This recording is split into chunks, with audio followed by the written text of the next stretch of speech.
ಸಂಪಾದನೆ ಮಾಡ್ಕೊಂಡು ಎಲ್ಲ ಹೋಯ್ತಲ್ಲಣ್ಣ. ಇವರು ಮಿನಿಸ್ಟ್ರಿಗೆ ಎಲ್ಲ ಕಣ ಕೇಳಕ್ ಬಂದ್ರೆ ಅಲ್ಲಿ ಬಿಡಲ್ಲ ತಳ್ತೀರ ಸರ್. ನಾವಿನ್ ಯಾರು ಸರ್ ಕೇಳ್ಕೊಳ್ಳೋದು?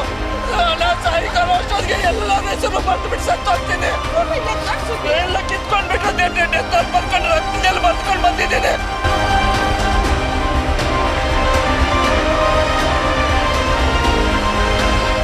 ಹೀಗೆ ನನ್ನ ಸಾವಿಗೆ ತೆಲಂಗಾಣದ ವ್ಯಾಪಾರಿಗಳು ಹಾಗೂ ರಾಜ್ಯದ ಸಚಿವ ಜಮೀರ್ ಅಹ್ಮದ್ ಕಾರಣ ಅಂತ ರಕ್ತದಲ್ಲಿ ಬರೆದಿರೋ ಪತ್ರ.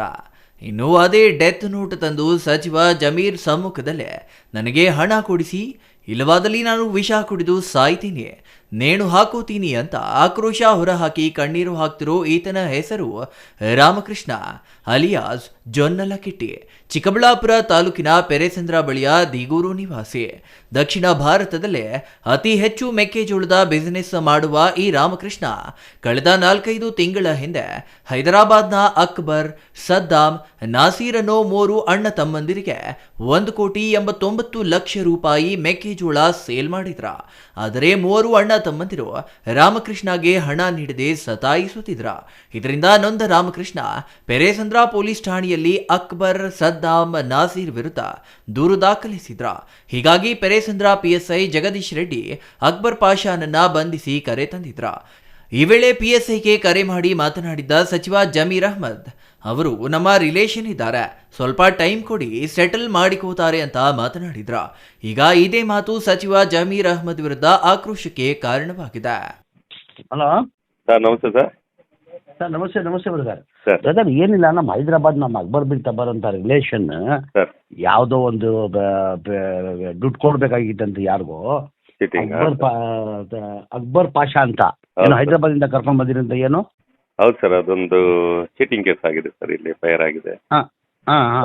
ತಗೊಂಡಿರೋದು ನಿಜ. ಅವ್ನು ಹೇಳ್ತಾರ ನಂಗೆ ತಗೊಂಡಿಲ್ಲ ಅವರು. ಸರ್ ಒಂಚೂರು ಸಹಾಯ ಮಾಡಿ ಬ್ರದರ್, ನನ್ಗೆ ಭಾಳ ಬೇಕಾಗಿರೋರು. ಸರಿ ಸರ್. ಏನು ಮಾಡಕ್ ಸಾಧ್ಯತೆ? ಈಗ ಅವ್ರಿಗೆ ನಾವು ಚಾನ್ಸ್ ಕೊಟ್ಟಿವಿ ಸರ್, ಸೆಟಲ್ ಮಾಡ್ಕೊಳ್ಳಿ, ಕ್ಲಿಯರ್ ಮಾಡ್ಕೊಳ್ಳಿ, ನಾವು ಕೇಸ್ ಕ್ಲೋಸ್ ಮಾಡ್ತೀವಿ ಅಂತ. ಅಲ್ಲಿನೂ ಹೈದರಾಬಾದ್ಗೆ ಹೋಗಿ ಅಲ್ಲಿನೂ ಕೊಟ್ವಿ, ಇಲ್ಲಿನೂ ಕರೆದು ಹೇಳಿದ್ವಿ, ನೀವು ಇಲ್ಲೇ ಕುತ್ಕೊಂಡು ಸೆಟಲ್ ಮಾಡಿದ್ರೆ ನಾನು ಬಿ ರಿಪೋರ್ಟ್ ಹಾಕೊಳ್ತೀನಿ. ಬಟ್ ಅವ್ರು ಏನೋ ಈಗೋ ಪ್ರಶ್ನೆ ಅವ್ರಿಗೂ ಇವ್ರಿಗೂ, ಅವ್ರು ಒಪ್ತಾ ಇಲ್ಲ, ಇವ್ರು ಒಪ್ತಾ ಇಲ್ಲ. ಒಂದು ಚಾನ್ಸ್ ಕೊಟ್ಟು ಸ್ವಲ್ಪ ದಿನ ಟೈಮ್ ಕೊಟ್ಟು ಬಂದು ಅವ್ರಿಗೆ ನಾವು ಈಗ ಸೆಟಲ್ ಮಾಡೋದಕ್ಕೆ ನಾವು ಅಪರ್ಚುನಿಟಿ ಕೊಡ್ತಾ ಇದೀವಿ ಸರ್. ಮಾಡ್ಕೊಳ್ಳಿ, ಅವ್ರು ಕಳ್ಸಿರೋದು ನಿಜಾನೇ, ತಗೊಂಡಿರೋದು ನಿಜ, ಅದು ಡಿನೇ ಮಾಡೋದಕ್ಕೆ ಡಾಕ್ಯುಮೆಂಟ್ ಇಲ್ಲ. ತಗೊಂಡಿರೋದು ನಿಜ, ಕೊಟ್ಟಿರೋದು ನಿಜ. ಆಮೇಲೆ ಅವ್ನು ಹೇಳ್ದಂಗೆ ಅಷ್ಟು ದುಡ್ಡಿಲ್ಲ. ಬಂದು ಕೂತ್ಕೊಂಡು ನನ್ನ ಮುಂದೆ ಹೇಳಿದ್ರೆ ನಾನು ಕ್ಲಿಯರ್ ಮಾಡ್ತಾ ಇದ್ದೆ ಸರ್. ಸುಮಾರು ಅಲ್ಲೂ ಹೈದರಾಬಾದ್ ಸೈಬರಾಬಾದ್ ಅಲ್ಲಿ ಇದೊಂದು ಅವಕಾಶ ಕೊಡಿ ಒಂದು ಸರ್. ಬರ್ಲಿ ಸರ್, ನಾನು ಸೆಟಲ್ ಕ್ಲಿಯರ್ ಮಾಡ್ಕೊಡ್ತೀನಿ ಸರ್. ಕಳೆದ 1 ವಾರದ ಹಿಂದೆ ಈ ಆಡಿಯೋ ವೈರಲ್ ಆಗಿ ಸಚಿವ ಜಮೀರ್ ಅಹ್ಮದ್ ಮಾತುಗಳು ಪಿಎಸ್ಐ ಮೇಲೆ ಪ್ರಭಾವ ಬೀರಿರುವುದು ಬೆಳಕಿಗೆ ಬಂದಿತ್ತು.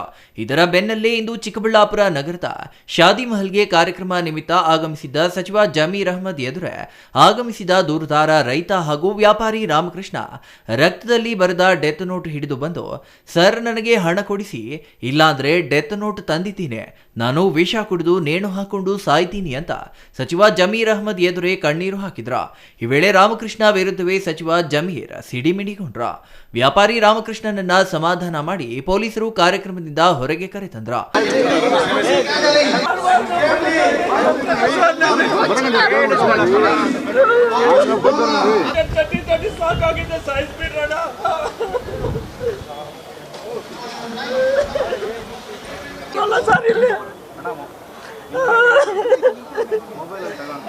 ಕೇಳಕ್ ಬಂದ್ರೆ ಅಲ್ಲಿ ಬಿಡಲ್ಲ ತಳ್ತೀರ ಸರ್. ನಾವಿನ್ ಯಾರು ಸರ್ ಕೇಳ್ಕೊಳ್ಳೋದು? ಯಾರು ಕೇಳ್ಕೊಳ್ಳೋದು ನೀವೇ ಹೇಳಿ ಸರ್. ಅಣ್ಣ 1,89,00,000 ಎಲ್ಲ ರೈತರು ಸಾಲ ತಗೊಂಡು, ಅವನ್ಯಾರೋ ಅಕ್ಬರು, ನಾಸೀರ್, ಸದಾಮ್ ಹೈದರಾಬಾದ್ ಅವ್ರು ಮೋಸ ಮಾಡಿದಾರೆ ಅಣ್ಣ. ತಗೊಂಡು ಮನೆ ಹತ್ರ ಹೋಗಿ ಕಾಲು ಹಿಡ್ಕೊಂಡಿದೀವಣ್ಣ. ಅವ್ರಿಗೆ ಕಾಲಲ್ಲಿ ಓದ್ ಕಳಿಸ್ತಾರಣ್ಣ. ಅದಾಯ್ತು ಅಂತ ಪೊಲೀಸ್ ಸ್ಟೇಷನ್ಗೆ ಹೋದಣ್ಣ, ಕಂಪ್ಲೇಂಟ್ ಮಾಡ್ಕೊಂಡು ಕರ್ಕೊಂಡು ಬರ್ತೀವಣ್ಣ. ಅದು ಆಗಲಿಲ್ಲಣ್ಣ. ಮೀಡಿಯಾ ಮುಂದ್ಗಡೆ ಹೋದೆ, ಅಲ್ಲೇ ಕೆಲಸ ಆಗಲಿಲ್ಲಣ್ಣ. ಲಾಸ್ಟ್ ನಾನು ಒಂದೇ ದಾರಿ ನೇಣು ಹಾಕೊಂಡು ವಿಷ ಕುಡಿದ್ಬಿಟ್ಟು ಡೆತ್ ನೋಟ್ ಬರೆದು ಕೊಟ್ಟಿದ್ದೀನಣ್ಣ. ಇಲ್ಲ ಸತ್ತೋಗ್ಬೇಕು ಅಂತ ಬಂದಿದ್ದೀನಣ್ಣ ಅವ್ರ ಮುಂದೆ. ಅಣ್ಣ ಜಮೀರ್ ಅಹ್ಮದ್ ಅವರು ಬಂದಿರ ನಂಗೆ ಗೊತ್ತಾಗಿ. ಡೆತ್ ನೋಟು ಚಿಕ್ಕಬಳ್ಳಾಪುರದಲ್ಲಣ್ಣ ಅವ್ರು ಬಂದಿದ್ದಾರೆ ಅಂತ ಹೇಳ್ಬಿಟ್ಟು ಬಾಟ್ಲು ತಗೊಂಡು, ವಿಷ ಬಾಟ್ಲು, ಡೆತ್ ನೋಟ್ ಬರ್ಕೊಂಡು ಬಂದಿದ್ದೀನಣ್ಣ. ನನ್ನ ಫ್ಯಾಮಿಲಿ ಸತ್ತೋಗ್ತೀವಣ್ಣ. ನಾವಂತೂ ಸಾಯಂಕಾಲವರೆಗೂ ಇರಲ್ಲಣ್ಣ. ನಮ್ಗೆ ನ್ಯಾಯ ಕೊಡ್ಸಿಲ್ಲ ಅಂದ್ರೆ ಇಲ್ಲೇ ಸತ್ತೋಗ್ತೀವಣ್ಣ. ನಾನು ನಾವಂತೂ ಬದುಕಲ್ಲ ಅಣ್ಣ. ಯಾರಣ್ಣ ಅಣ್ಣ ಇವಾಗ ಹೋಗಿದ್ವು ಅಣ್ಣ, ಅಲ್ಲಿ ಹೋಗಕ್ಕೆ ಅವ್ರ ಹತ್ರ ಬಿಡ್ಲಿಲ್ಲ ಅಣ್ಣ, ಮಾತಾಡಕ್ಕೆ ಬಿಡಲ್ಲಣ್ಣ. ಅವರೇ ಬರ್ತಾರೆ, ನಾ ಏನ್ ಹೇಳ್ತಾರೋ ಅವ್ರಿಗೆ ಗೊತ್ತಾಗಲ್ಲ. ನಾನು ಏನ್ ಹೇಳಿದ್ದೀನಿ ಅಂತ ನೋಡ್ತಾ ಏನ್ ಹೇಳಿದೀನಿ ನಮ್ಮ ಸಂಬಂಧಿಕರು ಬಿಟ್ಟು ಕಳಿಸಿ ಅಂತ ಪೊಲೀಸ್ ಅವ್ರಿಗೆ ಹೇಳ್ತಾರಣ್ಣ. ನಾವೇನಣ್ಣ ಮಾಡೋದು? ಅವ್ರಿಗೆ ಅವ್ರ ಕಮ್ಯುನಿಟಿ ಅವ್ರಿಗೆ ನಾವು ಮಾಡಿದ್ರೆ ಬಿಡ್ತಾ ಇದ್ರಣ್ಣ? ಹೇಳಿ ನೀವೇ.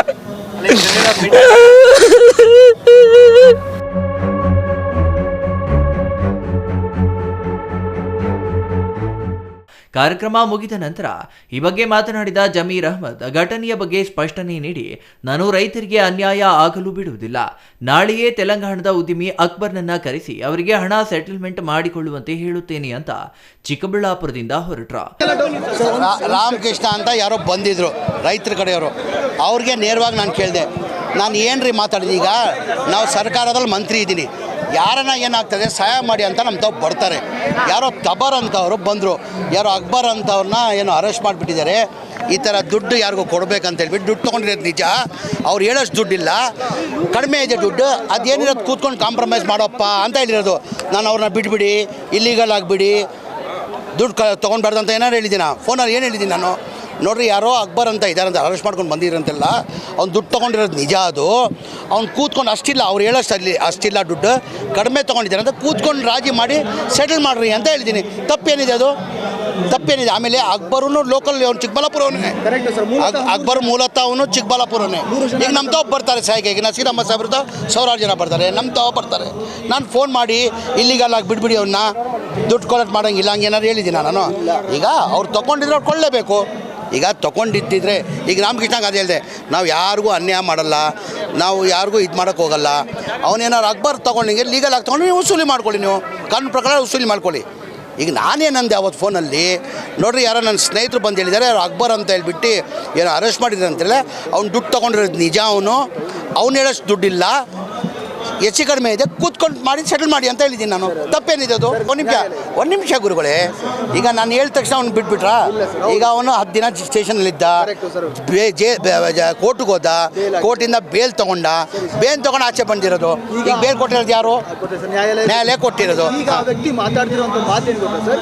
ನಾನು 2 ಕೋಟಿ ನಾನು ಅವ್ರಿಗೆ ಕೊಡಬೇಕು, ನನ್ನ ಜೈಲಿಗೆ ಹಾಕ್ಸಿ, ನಾನು ಕೊಡಲ್ಲ, ಈಗ ಏನು ಮಾಡ್ಕೊತಾರೆ? ಈಗ ಅವ್ರದ್ದು ವ್ಯವಹಾರ ನಾನೇನು ಮಾಡೋಕ್ಕಾಗ್ತದೆ ಸರ್? ಈಗ ನಂತರ ಸಹಾಯಕ್ಕೆ ಬಂದಿದ್ರು, ಈಗ ನೀನು ಬರ್ತೀಯಾ ಬ್ರದರ್? ಯಾರಿಗಾನ ನೀನು ಕರ್ಕೊಂಡು ಬರ್ತೀಯಾ? ಸರ್ ನಮ್ಮವ್ರಿಗೆ ಅನ್ಯಾಯ ಆಗಿದೆ, ಸ್ವಲ್ಪ ಹೇಳಿ ಸರ್. ನಾನು ಹೇಳಲ್ಲ ಅಂತ ಹೇಳೋಕ್ಕಾಗ್ತದ? ನಾವು ಸರ್ಕಾರ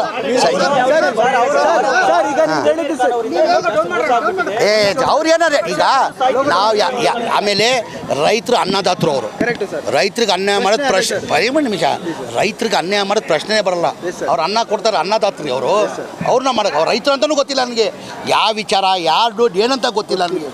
ಅವ್ರೇನಂದ್ರು ದುಡ್ಡು ಕೊಡಬೇಕಾಗಿರೋದು ನಿಜ, ಅವ್ರು ಹೇಳೋಷ್ಟು ದುಡ್ಡಿಲ್ಲ, ಸ್ವಲ್ಪ ಕಡಿಮೆ ದುಡ್ಡಿದೆ, ಅವ್ರಿಗೂ ವ್ಯತ್ಯಾಸ ಇದೆ, ಸ್ವಲ್ಪ ಹೇಳಿ ಕಾಂಪ್ರಮೈಸ್ ಮಾಡಿ ಅಂತ ನಾನು ಫೋನ್ ಮಾಡಿ ಹೇಳಿದ್ದೀನಿ. ನಾನು ನೋಡಪ್ಪ, ರೈತರಿಗೆ ಅನ್ಯಾಯ ಆಗೋದು ಬೇಡ, ಅವನ್ನ ಕರೆಸ್ಬೇಕು, ಕೂಂತಿ ಅದು ಏನೇನು ಲೆಕ್ಕಾಚಾರ ಮಾಡಿ ನಾಳೆ ಅಕ್ಬರ್ಗೂ ಅವ್ರಿಗೆ ಹೇಳ್ತೀನಿ.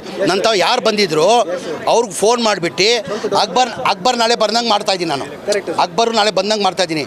ಆಂಜಿನಿ ಅವ್ರಿಗೆ ಜವಾಬ್ದಾರಿ ವಹಿಸಿದ್ದೀನಿ, ನಮ್ಮ ಮಾಜಿ ಜಿಲ್ಲಾ ಅಧ್ಯಕ್ಷರಿಗೆ ಜವಾಬ್ದಾರಿ ಕೊಟ್ಟಿದ್ದೀನಿ. ಅವ್ರಿಗೂ ಹೇಳಿದ್ದೀನಿ ನಾನು, ನನ್ನ ಸ್ನೇಹಿತರಿಗೆ ಫೋನ್ ಮಾಡಿ ಹೇಳ್ತೀನಿ. ಈಗ ಅವ್ರು ಅಕ್ಬರ್ ಅವ್ರನ್ನ ಕಳಿಸಿ ಕೂತ್ಕೊಂಡವರು ಮಧ್ಯ ವಹಿಸ್ಕೊಂಡು ಯಾರು ಹೇಳಿ ಕೊಡ್ಬೇಕು ಕೊಡಿಸಿ ಅಂತ ಹೇಳಿ, ರೈತರಿಗೆ ನಾವು ಯಾವ ಕಾರಣಕ್ಕೂ ನಾವು ಅನ್ಯಾಯ ಆಗೋಕ್ಕೆ ಬಿಡಲ್ಲ. ಒಟ್ನಲ್ಲಿ ರಾಜ್ಯದ ಮೆಕ್ಕೆಜೋಳದ ವ್ಯಾಪಾರಿ ರೈತರ ಪರ ನಿಲ್ಲುವ ಬದಲು ಸಚಿವ ಜಮೀರ್ ಅಹ್ಮದ್ ತೆಲಂಗಾಣ ಮೂಲದ ಮೆಕ್ಕೆಜೋಳದ ಉದ್ಯಮಿಗಳು ವಂಚಕರ ಪರ ನಿಂತು ಈಗ ವಿವಾದಕ್ಕೆ ಕಾರಣವಾಗಿದ್ದಾರೆ. Thoudanahalli Ramesh, CTV news, Chikkaballapur.